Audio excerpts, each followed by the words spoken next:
Hello everyone, welcome my channel style by Aarohi. आज हम आपके साथ इस प्याले से ऑर्गेनाइजर की कटिंग और स्टिचिंग करेंगे। ये हमने ब्लाउज रखने के लिए बनाया हुआ है। ये आप सबके लिए भी यूजफुल होने वाला है। ये देखिए, इसमें हमने एक साइड में जिप लगाया हुआ है और इसमें हमने देखिए इतने इस तरीके से ब्लाउज़ को रखा हुआ है। ये इसमें और भी स्पेस है। आप ये देखिए, इसकी ऊंचाई इतनी है, इसमें आप अच्छे से इसमें ब्लाउज रख सकते हैं आयरन करके, वो आपका ख़राब नहीं होगा। और इसको इस डिज़ाइन में बनाने से ये प्रॉफिट है कि आप इसको रखेंगे तो इस तरीके के अगर बॉक्स आप बना कर रखते हैं अपने घर में, तो ब्लाउज सेफ होने की वजह से आपको ये ईजिली पता हो जाएगा कि इसमें आपने ब्लाउज ही रखा हुआ है। इस ऑर्गेनाइजर को बनाने के लिए आपको लगभग 1/2 मीटर फैब्रिक ही चाहिए। ये देखिए, हमारे पास ये बचा हुआ फैब्रिक था, इसको लिया हमने और इसमें लगाने के लिए अस्तर, और ये फोम लिया हुआ है हमने। ये जो साड़ियों में मिलता है फोम, वही वाला फोम है। इसके लिए आप चाहें तो अलग से फोम खरीद कर भी लगा सकते हैं। हमने उसी फोम का यूज किया हुआ है। ये लगभग हमारे पास 1/2 मीटर फैब्रिक बचा है। इसको इस तरीके से डबल फोल्ड कर देना है। डबल फोल्ड केवल हम दिखाने के लिए कर रहे हैं। एक्चुअली में हमें 2 पीस चाहिए होंगे फ्रंट और बैक के लिए। इस तरीके से हमने इसको फोल्ड कर लिया है और इसको मार्क कर लेना है। बस ये रफली मार्क करनी है, हमें एग्जैक्ट माप नहीं करना है। हमने इसको ऐसे ही 13 पे माप कर लिया है। ये देखिए, इस तरीके से 13 पे है और यहाँ से हमें लंबाई का माप ले लेना है। जब जितना आपको लंबा रखना है, तो जनरली सबके जो ब्लाउज होते हैं वो 15 या 16 इंच लंबे होते हैं, जिसकी लेंथ होती है। तो हमने इसको 18 इंच ले लिया है और यहाँ पर हम जैसे ब्लाउज़ का माप करते हैं तो 7 हम शोल्डर रखते हैं, तो हमने इसको 10 अप्रॉक्स रख लिया है। केवल हमें शेप देना है, हमें इसका कोई ज़रूरी नहीं है, आप इसको कितना भी रख सकते हैं। केवल हमें इसको शेप देना आर्म होल और नेक के लिए। इसके लिए कोई एग्जैक्ट मेजरमेंट नहीं है, आप चाहें तो इसे छोटा या बड़ा कर सकते हैं अपने अकॉर्डिंग। हमने इसे रफली ऐसे ही माप कर लिया है और इसको इस तरीके का शेप दे दिया है।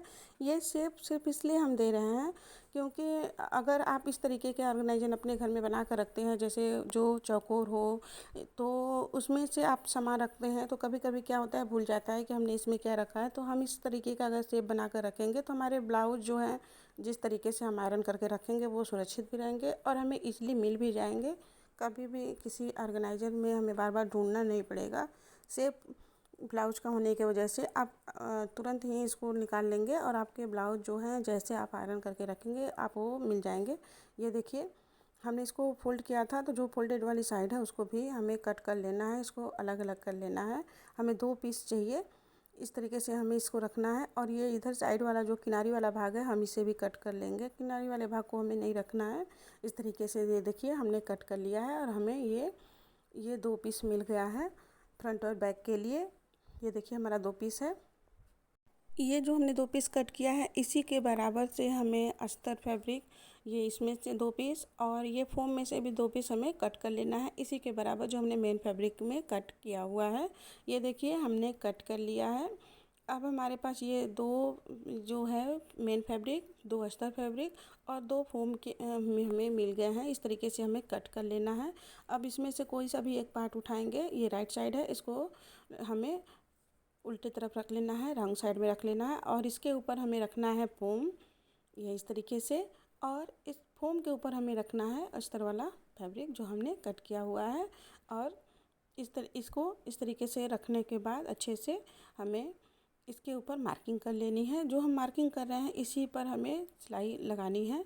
हमें इस तरीके से मार्किंग कर लेनी है। ये हमें स्केल लेना है और स्केल की सहायता से हमें इस तरीके से एक स्केल की चौड़ाई के बराबर हमें इस तरीके से माप कर लेना है। हम इस तरीके से लाइन ड्रॉ कर लेंगे तो हमारी सिलाई जो है टेढ़ी मेढ़ी नहीं चलेगी। हमें ये जो हम ड्रा कर रहे हैं, इसके ऊपर से हमें मशीन को चला लेना है, सिलाई कर लेनी है और इस तरीके से फिर वापस से हमें इधर से भी मार्किंग कर लेनी है।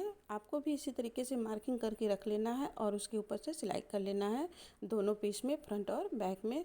इस तरीके से मार्किंग करने से हमें प्रॉफिट होता है कि हमारी जो है सिलाई टेढ़ी मेढ़ी नहीं चलती है, बराबर से चल जाती है। हमें दोनों पर बना लेना है। ये देखिए, हमने दोनों पीस को इसी तरीके से बना लिया है, सिलाई चला लिया हमने जो मार्किंग किया था। इसके बाद हमने इसको इस तरीके से रखना है। ये 2 पीस जो हमने कट किया हुआ है ये फ्रंट और बैक के लिए। अब हमें स्पेस बनाने के लिए इसी तरीके से हमें किसी भी फ्रंट या बैक पार्ट को किसी भी एक पीस को उठा लेना है। इसको इस तरीके से रहेगा तो इसके चारों तरफ हमें इसका बेस भी बनाना पड़ेगा। तो इसको हमें किसी भी पीस को उठाकर हमें मेजरमेंट कर लेना है। जैसे वीडियो में शो हो रहा है इसी तरीके से हमें टेप को रखना है और इसके चारों तरफ से हमें मेजरमेंट कर लेना है। इसकी कितनी लंबाई आ रही है चारों तरफ से मापने के बाद जब हम इसे मेजरमेंट कर लेंगे ना तो इसको मापने के ये देखिए 47 आ रहा है और इसे हमें 5 इंच चौड़ा और 47 इंच लंबा हमने जैसे ये बनाया था हमने फ्रंट और बैक के लिए पीस रेडी किया है उसी तरीके से हमें बना लेना है। ये देखिए पट्टी हमने बना लिया है। ये 5 इंच चौड़ा है और जो इसकी लंबाई है ये देखिए हमने इसको इस तरीके से लंबाई जो हमने माप किया है हमारा एग्जैक्ट आ रहा था 47 लेकिन हमने इसे बढ़ा के ही रखा है थोड़ा बहुत, क्योंकि घुमाने में कभी कभी क्या होता है ना कि टेप से नापने के बाद घुमाने में कभी कभी थोड़ा सा 19-20 हो जाता है, इसलिए हमने थोड़ा सा इसको बढ़ा के ही रखा है। अब इसको ले लेना है, ये दोनों के राइट साइड है, इसको इस तरीके से इसके ऊपर पलट लेना है पट्टी को और यहाँ से मिलाते हुए इसके किनारे से मिलाते हुए हमें इसको चारों तरफ से एक सिलाई लगा करके इसको अटैच कर देना है। ऑर्गेनाइजर जो है ना ये बहुत ही यूजफुल होता है और बनाना भी उतना ही आसान होता है। ये देखिए हमने थोड़ा सा बड़ा रखा था, इसको इस तरीके से मशीन पे रखेंगे और इसको किनारे से हमें मशीन को चला लेना है। ये देखिए हमें मशीन को टाँके को थोड़ा सा बढ़ा लेना है या फिर पुलिंग कर सकते हैं। इस तरीके से बढ़ा करके हमें इसको पट्टी को हमने जो 5 इंच चौड़ा और इसकी लेंथ हमने चाहिए थी टेप के अकॉर्डिंग 47 इंच, तो हमने इसको 3 इंच बढ़ा करके 50 कट किया था। बाद में जितना भी एक्स्ट्रा फैब्रिक होगा हम पट्टी का कट कर लेंगे। इस तरीके से इसको हमें किनारे किनारे से मशीन को चला लेना है। जहाँ पर टर्निंग है वहाँ पर मशीन की नीडल को नीचे ही करके हमें घुमाना है, ऊपर करके नहीं घुमाना है, नहीं तो कभी कभी स्लिप कर जाता है। इस तरीके से मशीन की नीडल को नीचे रखते ही हमें घुमा लेना है और इसको पट्टी को हमें चारों तरफ से लगा लेना है। इस तरीके से हमें इसको घुमाते हुए लगा करके बना लेना है। आप भी इसे ज़रूर ट्राई करिएगा, ये बहुत आसान होता है बनाने में। और अगर अभी तक आपने हमारे चैनल को सब्सक्राइब नहीं किया है तो ज़रूर से कर लें ताकि हम आपके लिए इसी तरीके के नए नए वीडियो लेकर आते रहें। ये देखिए हमने इसको जॉइंट कर लिया और जो भी एक्स्ट्रा फैब्रिक है उसे हमें इस तरीके से नाप करके कट कर लेना है। ये देखिए हमने इसे कट कर लिया है और ये जो दोनों जॉइंट है इसको हमें ये यहाँ से इस तरीके से रखना है और यहाँ से लेकर यहाँ तक हमें सिलाई लगाकर इसे जॉइंट कर देना है। इस तरीके से हम रखेंगे, इसको हमें सिलाई लगा लेना है। ये देखिए हमने इसे सिलाई लगा लिया है, अब धागे को हमने कट कर लिया है और ये जो हमारा ये जो दोनों जॉइंट है ना इसको इस तरीके से फैला लेंगे और यहाँ पर एक सिलाई लगा देंगे ताकि हमारा ये जो जॉइंट है हमारे हाथ में ना लगे। और ये देखिए हमने सिलाई लगा दिया। आप चाहें तो इसको फिनिशिंग के लिए ऊपर से पट्टी से टैप कर सकते हैं और इसको सीधा करेंगे तो इस तरीके से मिल जाएगा। हमें वापस से इसे टर्न करना ही उल्टा करना है, केवल हम आपको दिखाने के लिए इसको सीधा कर रहे हैं। इस तरीके से नोक को निकाल लेंगे तो देखिए इसकी इतनी ऊंचाई है या इसमें हम आसानी से कम 10 से 15 ब्लाउज रख सकते हैं। और ये देखिए इसका इस तरीके से शेप आएगा। अभी हमें क्या करना है, इसके ऊपर हमें इसको रखना है और एक तरफ से हमें सिलाई लगानी है, यहाँ से लेकर यहाँ तक हमें इसको सिलाई लगाकर अटैच करना है और इधर जिप लगानी है। देखिए अब हमें यहाँ से लेकर यहाँ तक सिलाई करनी है, तो या तो आप चाहें तो इस तरीके से यहाँ से रखते हुए जहाँ से हमने कोने को ज्वाइंट किया है यहाँ से रखते हुए इस तरीके से सिलाई लगा लें या फिर इसे टर्न कर लें। यह देखिए हमने इसे उल्टा कर लिया है वापस से, जो हमने बॉक्स को सीधा कर लिया था और इसको इस तरीके से मिला लेना है। यहाँ पर जो हमने सिलाई लगाई थी वहाँ से इस तरीके से हमें इसको रखना है। दोनों के राइट साइड को एक तरफ करते हुए हमें इस तरीके से यहाँ से लेकर यहाँ तक सिलाई लगा देनी। एक तरफ हमें सिलाई लगानी है और एक तरफ का जो भाग है हमें वहाँ पर जिप लगानी है। तो इस तरीके से हमें रखना है दोनों पीस को। दोनों के राइट साइड को देखिए हमने अंदर किया हुआ है।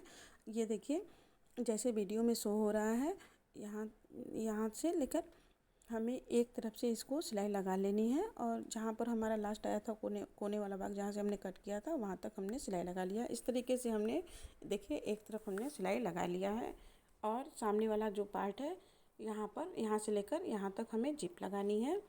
इसके लिए हमें जिप लेनी है, तो आप भी इसको मेजर करके जिप ले लीजिएगा। हमने इसे ये बड़ी वाली जिप मंगा ली है और इसका जो ये जिपर है आप चाहें तो इसको निकाल लीजिए, या फिर नहीं निकालना है तो ये जो जिपर वाला जो खोलने वाला है जिपर, इसको उल्टे तरफ रखिएगा और यहाँ से लेकर इस तरीके से हमें इसे लगाना है।